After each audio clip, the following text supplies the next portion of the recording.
بسم اللہ الرحمن الرحیم۔ معزز ناظرین کرام، السلام علیکم۔ اللہ تعالیٰ کا ایک اسم اعظم ہے، ایک ایسا اسم بھی ہے کہ جس سے اگر اللہ کو پکارا جائے تو وہ دعا اللہ تعالیٰ فی الفور قبول کر لیتا ہے، اسی وقت میں، اسی لمحے میں۔ یعنی اللہ رب العزت نے اپنے اوپر یہ واجب کیا ہوا ہے کہ جب بھی میرا کوئی بندہ اسم اعظم کا نام لے کر اسم اعظم کے ذریعے سے مجھے پکارے گا، میں اس کی پکار کا جواب دوں گا۔ ابو امامہ رضی اللہ عنہ کہتے ہیں، نبی کریم صلی اللہ علیہ وآلہ وسلم نے فرمایا، اسم اعظم سورہ بقرہ میں بھی ہے، سورہ آل عمران میں بھی ہے اور سورہ طٰہٰ میں بھی ہے۔ ابو امامہ رضی اللہ عنہ کہتے ہیں، نبی کریم صلی اللہ علیہ وآلہ وسلم نے میرے سامنے بس یہ بات کی تو میں سورہ بقرہ کھول کے بیٹھ گیا، سورہ آل عمران کھول کے بیٹھ گیا، سورہ طٰہٰ کھول کے بیٹھ گیا۔ یہ صحابی کا قول ہے، نبی کریم صلی اللہ علیہ وآلہ وسلم سے سنا اور اس پہ غور و فکر کرنے لگے کہ یہ کیا کہا ہے میرے نبی کریم صلی اللہ علیہ وآلہ وسلم نے، یہ کیا بات کی ہے؟ کہتے ہیں پھر میں سورہ بقرہ کی اس آیت پر پہنچا، اللہ لا الہ الا هو الحی القیوم، تو میرے ذہن میں آیا کہ اسی سے ملتی جلتی دو آیتیں سورہ آل عمران اور سورہ طٰہٰ میں بھی موجود ہیں۔ سورہ آل عمران میں الف لام میم، اللہ لا الہ الا هو الحی القیوم، اور سورہ طٰہٰ میں وَأَنَاتِ الْوُجُوهُ لِلْحَيِّ الْقَيُّومِ، کہا یہ تینوں آیتیں مجھے مل گئیں اور مجھے پکا یقین ہو گیا، یعنی تینوں آیتوں میں کیا چیز ایک سی ہے۔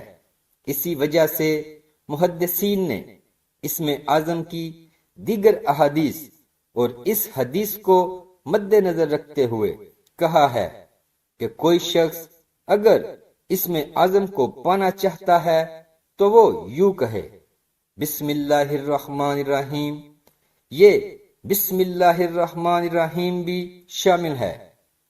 الف لام میم، اللہ لا الہ الا هو الحی القیوم، یا واحد یا ذو الجلال والاکرام، یہ مشکل نہیں ہے۔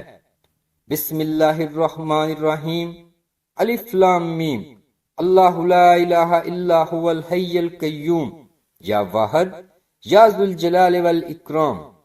اسم اعظم کا واسطہ دے کر اللہ رب العزت سے مانگیں، اللہ تعالیٰ آپ کی وہ دعا اسی وقت قبول و منظور کرے گا۔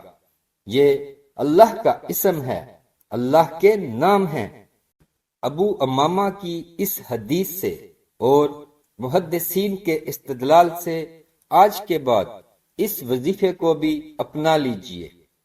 اسم اعظم کے حوالے سے باقی جو دو روایات ہیں ان میں سے ایک روایت یہ بھی ہے کہ نبی کریم صلی اللہ علیہ وآلہ وسلم کے سامنے ایک شخص نے کہا، اللہم انی اسألوک بانی اشہد انک انت اللہ لا الہ الا انت الاحد الصمد الذی لم یلد ولم یولد ولم یکن لہ کفوا احد۔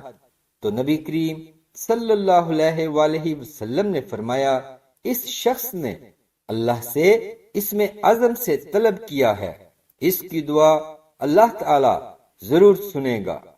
اور جو تیسری روایت ہے اس میں یا ذو الجلال والاکرام کے الفاظ موجود ہیں۔